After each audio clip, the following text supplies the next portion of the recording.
Few ladies, mostly gentlemen, and those of you who have decided to remain unidentified. We are now living in the era of James Gunn's DCEU, and those days of the DCEU are behind us. And the era of the Snyderverse ended a long time ago.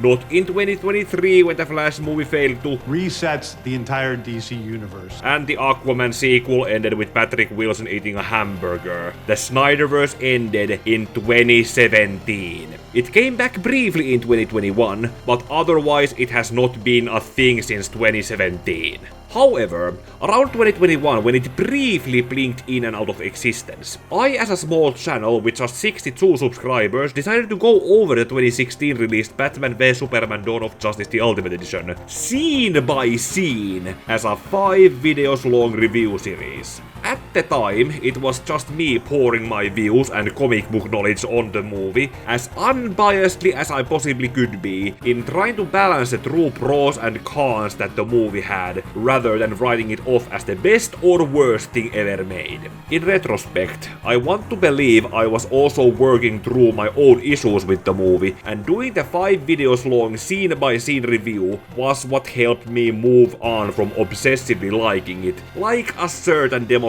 on the internet and their polar opposite faction are doing. However, as I was only a small 62 subscriber channel at the time, I was not as good in presenting my case as I want to believe I have grown into since then, which has led that review series to not have the same quality as my current content, and poorly editing the movie clips has caused those videos into getting copyright claimed. As Batman v Superman Dawn of Justice turns 10 years old now in 2026, I see this as a perfect timing to visit it again and give its coverage the video quality I have also given its claimed source materials, aka The Dark Knight Returns and The Death of Superman.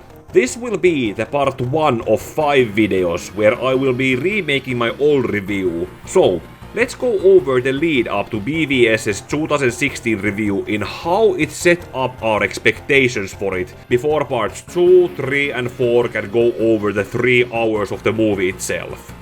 Batman v Superman Dawn of Justice was first announced in San Diego Comic-Con back in July 2013 by Zack Snyder, and actor Harry Lennox reading this line from The Dark Knight Returns. I want you to remember, Clark, in all the years to come, in all your most private moments, I want you to remember my hand at your throat. I want you to remember the one man who beat you.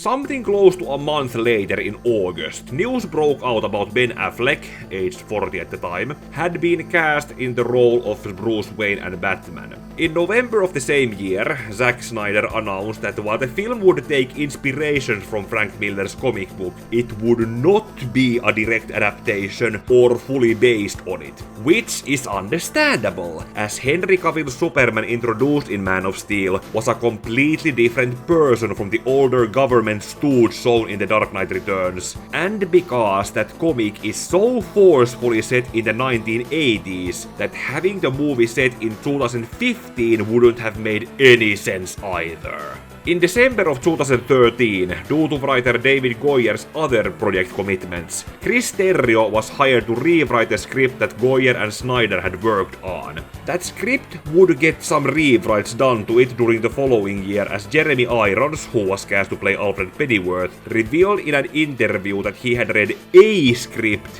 which was not the script. You have read the script? I've read a script, yes. I think it's not finalized yet.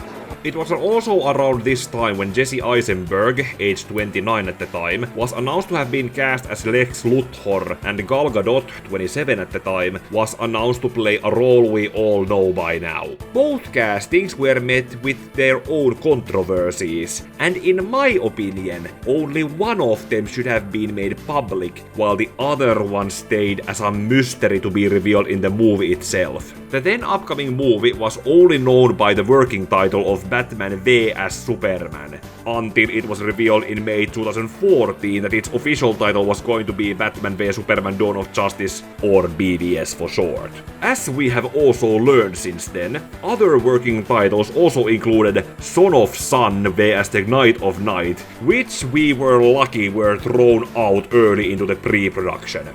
Zack Snyder has also stated that the V was placed into the title instead of VS as a way to keep the film from being a straight-up versus movie. But most people, including the higher-ups at Warner Brothers, seem to ignore that, because they have wanted to make a Batman vs Superman movie since the early 2000s. Henry Cavill also stated later that he was unable to see BVS as a Superman sequel, and more of a separate entity introducing Batman's character into the Man of Steel universe, which is understandable as we know now that Zack Snyder wanted to make a Man of Steel sequel with Brainiac that would have then ended with a post-credits scene showing Kryptonite being delivered to the Wayne Manor to set up this movie. And we know also now that James Gunn is going to recycle that movie idea for the upcoming Man of Tomorrow movie with David Corenswet. But anyway, Warner Bros. Rushed a Superman movie trilogy into a movie universe that Zack Snyder ultimately compromised into a 5-movie series with a few spin-offs.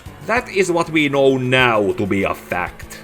But that still does not change the fact that BVS has more Superman characters than Batman characters, and Superman is more important to the story where he is more irreplaceable than Batman is. BVS might not fly as Man of Steel 2 or Man of Steel, subtitle acknowledging Batman as a supporting character, but it is still more of a Superman movie than a Batman movie. Anyway, a year after the film was announced in San Diego Comic-Con, Zack Snyder released the first teaser while accompanied with Ben Affleck, Henry Cavill and Gal Gadot. Then nothing worth mentioning happened until the Easter of 2015. That is when Warner Bros. Released a sneak peek to a teaser trailer, and 2 days later they released the first official teaser trailer that left us hanging with these words from Batman. Tell me, do you bleed? You will. A few months later in the summer, on the second anniversary of the first announcement back in the San Diego Comic-Con, the first official trailer was released, which made everyone, or a majority of the scale on the right side with the left side close to the middle, happy about what we were going to get in the then upcoming film. But then came Christmas, and whoever edited the next trailer earned their place on Santa's naughty list. The smallest offense came from having an out-of-context opening scene that killed all the goodwill the first trailer got. Bruce Wayne meets Clark Kent. I love it. I love bringing people together. How are we? Lex. Hi, hello, Lex. It is a pleasure. Ow! Wow, that is a good grip. You should not pick a fight with this person. And a lifetime supply of coal from putting spoilers from the film's climax into it. No one was happy about it. A final trailer was released less than a month before the premiere, and even when it wasn't as bad as the previous one, its shadow still lingered over the final trailer, where it was obvious that it was trying to hide what the previous trailer had already revealed. And then came the premiere on March 25th, 2016. With the new revelation that because Warner Bros. Likes money without understanding how to get it, they had cut the film 30 minutes shorter than intended, so they could have more showings of it in the theaters per day. which led to plot holes for most of the film's early retractors to grab onto, and power-up smear campaigns that the worst of them have not moved on from yet, with some of them might as well also refusing to acknowledge the full 3-hour version of BVS, because it doesn't fit their narrative. And then there is, again, the false conception it caused by making this Man of Steel sequel come out as a Batman movie. This came from Warner Bros. Executives like Kevin Tsujihara at the time, forcing the theatrical version cutting out most of Henry Cavill's scenes as Superman in favor of Ben Affleck's Batman moments. And then there were those 3 long years we had to wait for the film to come out and make fan theories about it to kill time. I, for example, wrote 3 fanfictions based on how I expected this movie's aftermath to set up a status quo. And then there is the mob mentality where openly hating director Zack Snyder has become a lifestyle choice for some people. Like I said earlier in the video, making the original 5 videos long review series on BVS helped me resolve my issues with it and move on from the strongest emotions I used to have about it, for better and for worse. As I said in the original video back in 2021, when you have seen one video calling something the worst thing ever, be that video long or short, you have seen all of them, and the same thing applies to videos calling it an underappreciated masterpiece. In this 5-part review series, I'm going to, once again, go through this entire movie scene by scene and comment everything that happens in it, based on what I know about comic books that inspired it, some of which I have covered on this channel, and when coming across the film's pros and cons, point out both of them without ignoring the other.